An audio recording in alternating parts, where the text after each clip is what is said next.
Buenos días o buenas tardes. Depende de cuando ustedes miren esto. Gracias por visualizar. Ahora hablo en inglés. I'm going to talk about tradition and community, and how communities relate to tradition, and how we must come to see tradition in a new light. I think we need to go back to the 18th century to understand some of our modern attitudes to tradition. The fact that very often it's seen as a brake on progress, something that gets in the way of society and the movement of history, that somehow is living in the past. And really the great symbol of the triumph of modernity against tradition was the French Revolution and the execution of the king and the aristocracy, those aspects of French society that seem to ossify the way forward. And at that time, Louis Antoine de Saint-Just, known as the Angel of Death, said that everything, in the time of innovation, everything that is not new is pernicious. And as the Angel of Death, if you were thought to be pernicious, you would be dead. That idea that novelty or newness must triumph everything really pervades right through to the present. It has found its way through Marxism and through Pol Pot and so on. And we find it going today right through to architecture. So here we have Joachim Marg, the well-known German architect, who's saying, these days, we've lost tradition. So in architecture, the idea that one would be traditional is thought to be contrary to the natural direction of history, that somehow it's not of its time. It's something you simply shouldn't do. In fact, if you were to do it, you would somehow betray history itself. But I think we need to understand that there is a difference between history and tradition. I think it's quite obvious that tradition is not history, but they're frequently misunderstood for one another. And so here we have, on the one hand, the Reconquista, which is indeed history, and as history, it can be translated, it can be recovered, but it's there. What happened in history always was there and always will be there.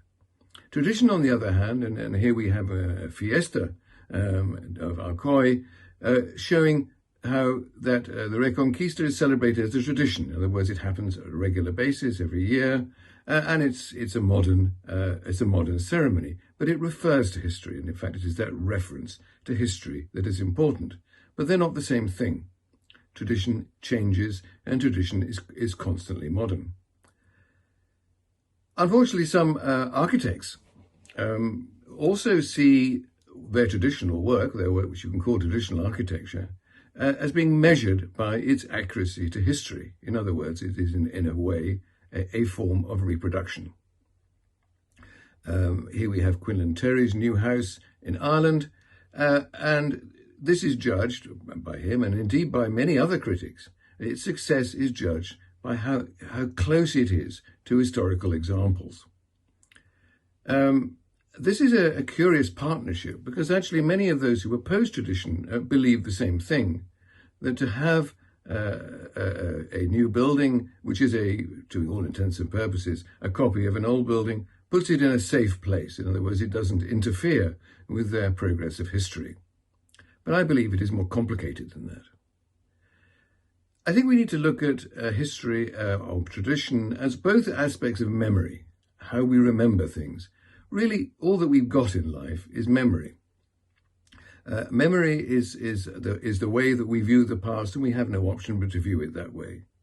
But memory is not like running a videotape or some sort of, or bringing up some precise recording of what happens. And there's very good neurological evidence to back this, is that memory is something that you bring out from different parts of your brain. You reassemble a whole series of different impressions and imprints of what happened in order to bring up a recollection, if you like, a memory.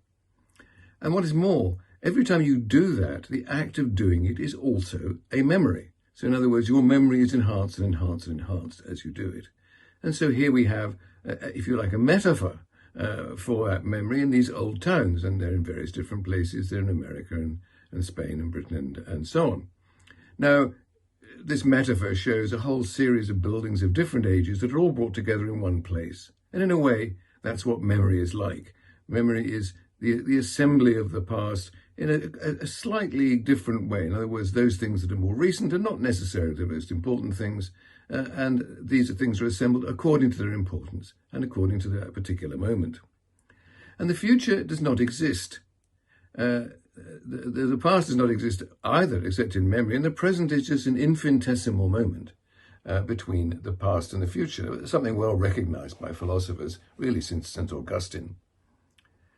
So, however, we have to navigate the future. We have to actually look at the future in order to move on at all. But the only way we can do it is with reference to the past. So when you get science fiction, you can date science fiction very clearly by when it's produced. So in 1999, Chicago did not look like this, and nowhere has ever really looked like this thing, this projection from the 1950s. So we have a memory which is clearly can only be based on the past. But how do we actually remember? What's our sort of mechanism for memory? Well, Maurice Halbwachs, and the early sociologist in the early 20th century, came up with the principle that we remember collectively. We remember in a socially collective framework. So our memories are a social phenomenon, and indeed they are a state phenomenon. So here we have a monument to Alfonso XII, which the state has used to establish Alfonso as a major figure and to fix it in the mind of the community. But this is just one aspect of how we manage collective memory. A collective memory we use in another sense, and collective memory is very closely linked to tradition, if in fact not tradition itself.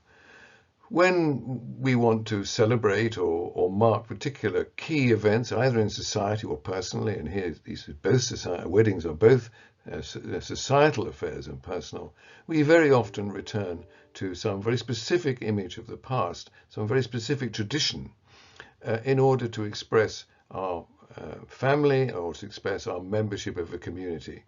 This is very common and very widespread.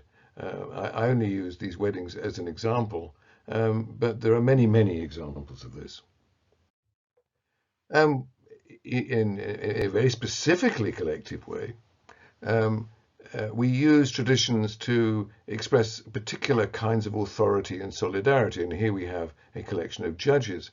And it's well established that really throughout the world, and particularly in Western countries, judges establish their position and their authority by wearing clothing that really dates the 17th century. These gowns, which are of various forms in different countries, these are the typical gowns that clerics or learned people or people in authority signified their learning and authority in the 17th century, and they retain in a rather modified form to this day.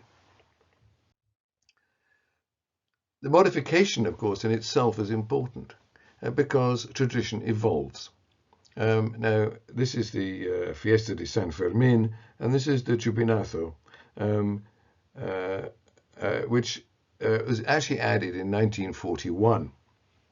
And this obviously, the Fiesta de San Fermin, it was very long established. It goes back to the Middle Ages, but it can evolve and change, and it can indeed, traditions themselves can be invented. So the Chupinazo is now an established part of a tradition. It is a tradition, but it has a very short life. You can invent traditions too, but they have to have a convincing history. They have to have a history in which you can believe. Or, as I say, you can evolve a tradition and you can add other parts to it. And this can be expressed architecturally. This is a Hindu temple in a town in the English Midlands where there's a large community of Indian origin. And so when they want to express their community, they use a traditional architectural form, in this case attached to a rather ordinary brick hall. But this is an extreme example of how communities establish their identity and maintain their identity with the use of built form. And here, so it can be social, it can be religious. So this represents a particular community in architectural form. And indeed, so does this. This is a building called Bark with Two Roofs in New Zealand, which won a series of awards. Now, any architect will understand precisely that this belongs to a legacy of buildings that really go back to Mies van der Rohe's Barcelona Pavilion. So in producing a building like this, the community of architects, a quite self-contained community, will understand immediately that this is something that expresses something about their community.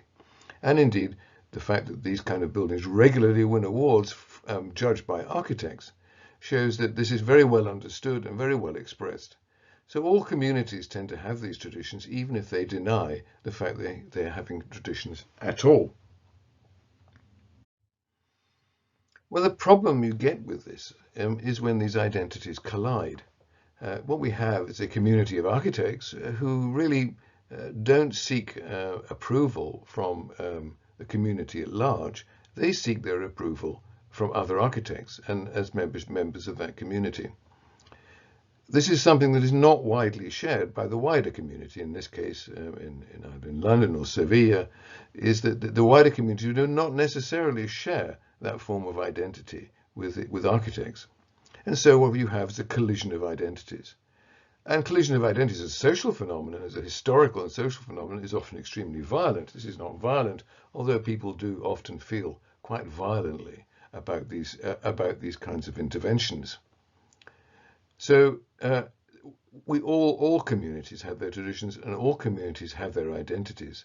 The key issue is to work with the identity of the community with whom you are presenting a building.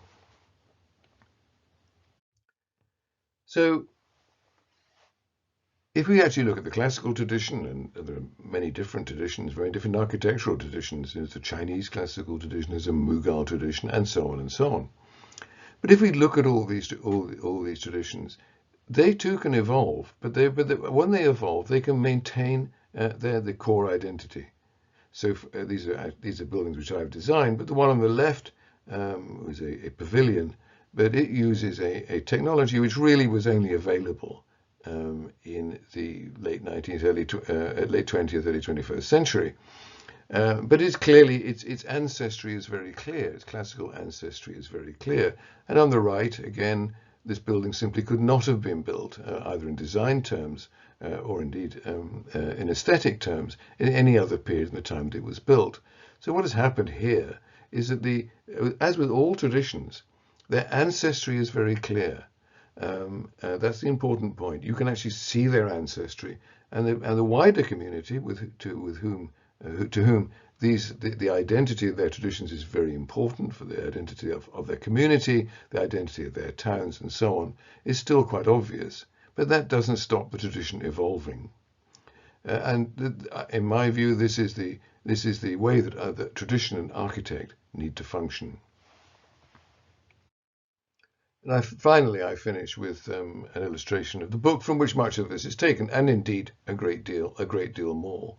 And my point being that time pervades absolutely everything that we do. And what I've talked about today is just one aspect of how time, which underlies all our lives and architecture, interface and what we can learn from them.